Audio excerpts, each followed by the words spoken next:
ఈ మధ్య నేను చూసా ఒక పత్రిక, అది కూడా వారికి సంబంధించిన పత్రికే.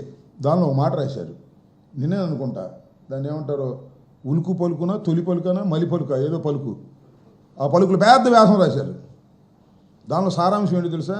ఒక కోణంలో, అయ్యా చంద్రబాబు నువ్వు ముసోడు అయిపోతున్నావు, మళ్ళీ నెక్స్ట్కి పనికొస్తావో పనికిరావో, మీ అబ్బాయి ఏమో బుస్సు, నీ నీళ్ళలో అతను పెరగలేకపోతున్నాడు, అతనికి శక్తి లేదు, ఇంకా ఉంటే పవన్ కళ్యాణ్ ఉన్నాడు, అతను శక్తిమంతుడు అవుతున్నాడు రోజు రోజుకి, ఆయనకేమో బీజేపీ అధికారం ఇచ్చేటట్టుగా ఉంది, మీ అబ్బాయి పెరగాలంటే పెరగలేడు బుస్సు, అతని దగ్గర ఏమి సరుకు లేదు, పనికిరాడు, నీ నేను అసలు పెరగలేకపోతున్నాడు, నువ్వు చేయాల్సింది ఒకటే, జగన్మోహన్ రెడ్డిని ఇరికించి పారేసేయి, లోపల దోసేయి, తప్పుడు కేసులు పెట్టేయి అని రాశారో రాయించుకున్నాడో నాకు తెలియదు.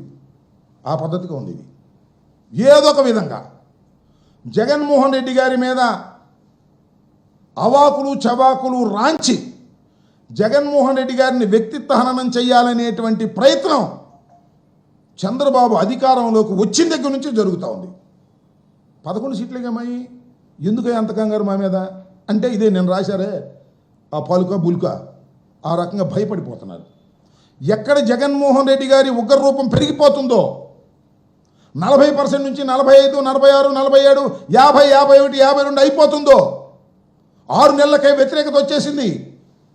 ఇంకా ముందు ముందు ఏం జరుగుతుందో, మా అబ్బాయికి ఏం ప్రమాదం వస్తుందో, మా లోకేష్ పెరగలేకపోతున్నాడు కాబట్టి చిత్త కొట్టేద్దాం జగన్మోహన్ రెడ్డి గారిని వారి కుటుంబాన్ని అనేటువంటి కక్షతో ఇలాంటి క్యారెక్టర్లను తీసుకొస్తున్నారు.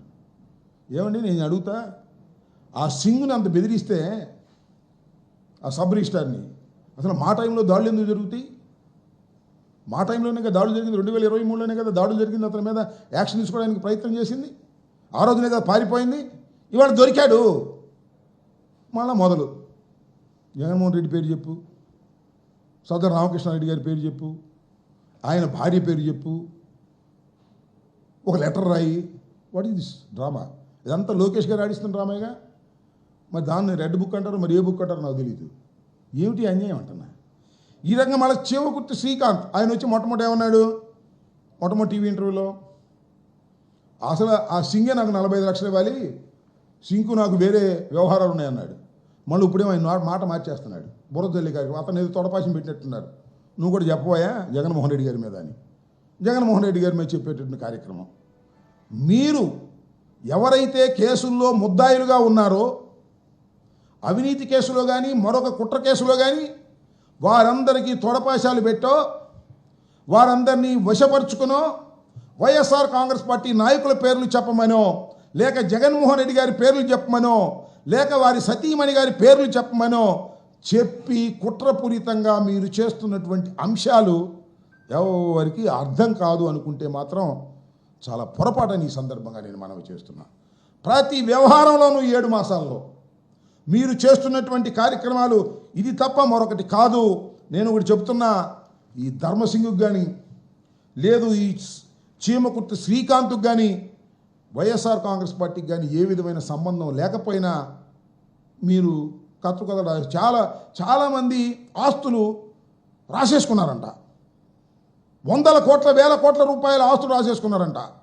మరి రాసేసుకుంటే ఎవరు రారే? ఒక సెంటు పోతేనే ఊరుకోమే మనం.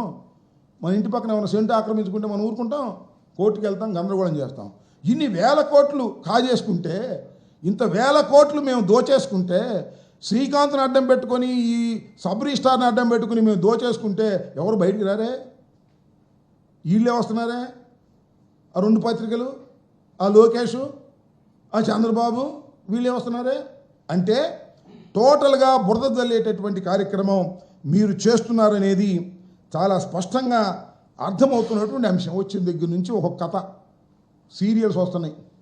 ఆ మధ్యనేమో ఆ నటి కథ, ఆ మధ్యనేమో అక్కడేదో తగలేశారు కాగితాల కథ, దాని వెనక జగన్మోహన్ రెడ్డి గారు ఉన్నాడు. ఇట్ట కథలు తెలియగలుగుతానబ్బా. ఒకసారి ఒక చక్కని కథ చెబితే అరే భలే ఉందిరా అని అంటారు. ఇంకోసారి ఇంకొక అద్భుతమైన కథ చెబితే అరే రే ఇది కూడా బాగుందంటారు.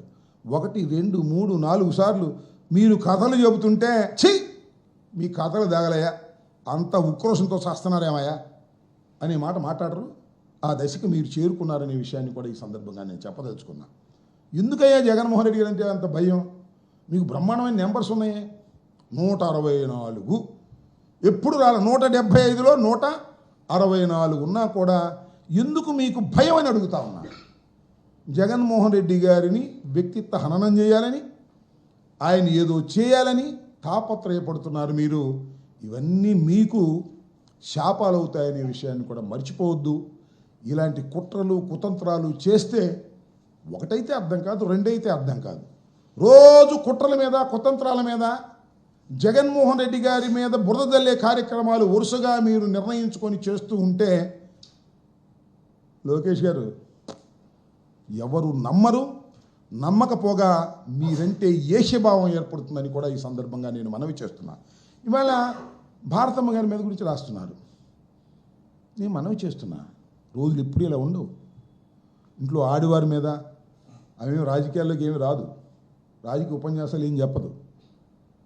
ఏదో సాక్షి పత్రికలు కాస్త నడుపుకునే కార్యక్రమం, లేకపోతే ఆయనకు సహాయంగా ఉండే కార్యక్రమం చేసుకునేటువంటి ఒక మహిళను మీరు ఇలాంటి వ్యక్తిత్వ హననాన్ని చేయడానికి మీరు ప్రయత్నం చేస్తే ఒక ప్రెసిడెన్స్ ఏర్పాటు చేస్తున్నారు. మీరు ఎప్పుడు ఇలాగే ఉంటుందనుకోకండి. కాలం మారుతుంటుంది. జగన్మోహన్ రెడ్డి గారికి 52 సంవత్సరాలే, చాలా సుదీర్ఘమైన రాజకీయ జీవితం ఉంది. అప్ అండ్ డౌన్ సహజం. మేమంటే ముసలం అయిపోయాం, అన్నీ మెరిసిపోయాం. కానీ జగన్మోహన్ రెడ్డి గారు శక్తిమంతుడు. జగన్మోహన్ రెడ్డి గారు 40% ఉన్న శక్తిమంతుడు. మళ్ళా మా చేతిలోకి పగ్గాలు వస్తాయి. ఈ ప్రెసిడెన్స్ ఏర్పాటు చేస్తే ధర్మంగా ఉంటుందా? అప్పుడు కూడా మమ్మల్ని చేయమని అని మీరు అనేది. అఫ్కోర్స్ మేము చేయమనుకోండి, కక్షాదింపు చర్యల గురించి పక్కన పెడతాం. కానీ మీరు అనేది అంటే మీ టైం వచ్చినప్పుడు మీరు కూడా ఇలాంటి వ్యక్తిత్వహనాలు చేయండి అని మార్గం చూపుతున్నారా? ఆలోచించుకోండి. ఎవరు? తండ్రి కొడుకులు ఇద్దరూ ఆలోచించుకోండి. తండ్రి కొడుకులతో పాటు వారికి ఉన్న ఎల్లో మీడియా కూడా ఫ్రంట్ పేజీలో వేసి ఆనందం పొందే మీరు కూడా కాస్త ఆలోచించుకునే ప్రయత్నం చేస్తే మంచిదని ఈ సందర్భంగా చెబుతూ, ఇలాంటి పిచ్చి పిచ్చి రాతలు రాసి ఇలాంటి పిచ్చి పిచ్చి కథలు చెప్తే చూస్తూ ఊరుకుంటామని కూడా అనుకోకండి. మాది ఒక శక్తివంతమైనటువంటి రాజకీయ పార్టీ, 5 సంవత్సరాలు పరిపాలన చేసినటువంటి రాజకీయ పార్టీ, 40% ఓట్ షేర్ ఉన్నటువంటి రాజకీయ పార్టీ. మేము చూస్తూ ఊరుకుంటామని కూడా దయచేసి అనుకోకండి. మీరు రాశారు మొన్నటిదాకా ఈనాడులో. చంద్రబాబు నాయుడు గారు కూడా చెప్పాడు, అదేంటి సికి ఒప్పందం మీద జగన్మోహన్ రెడ్డి కాజేశాడు, డ్యామ్ డూమ్ అన్నారు. ఢిల్లీ కోర్టులో వేస్తే నోటీసులు ఇచ్చారు. ఏమండి చంద్రబాబు నాయుడు గారు సికి మీద అంత గొప్పగా చెప్పారు కదా, మరి ఆదాని మీద ఏమన్నా కంప్లైంట్ చేస్తారంటే ఆదాని మీద ఏం తీసుకుంటాం, దానిలో రుజువులు లేవు. రుజువులుంటే ప్రూఫ్స్ దొరికితే తీసుకుంటాం. ఆదాని మీద తీసుకోవడానికి ప్రూఫ్స్ దొరకలేదు. కానీ జగన్మోహన్ రెడ్డి గారి మీద మాత్రం తట్టలు బురద తల్లడానికి మాత్రం ఈనాడుకి చంద్రబాబు నాయుడు గారికి ఆధారాలు ఉన్నాయని అడుగుతా ఉన్నా. 2 సపరేట్ చేసి ఎలా చూస్తారని అడుగుతా ఉన్నా. ఇలాంటి కట్టు కథలు మీరు చెప్పేటటువంటి కార్యక్రమం చేస్తున్నారు. ఇది మంచి పద్ధతి కాదని ఈ సందర్భంగా నేను చెప్పదలుచుకున్నాను.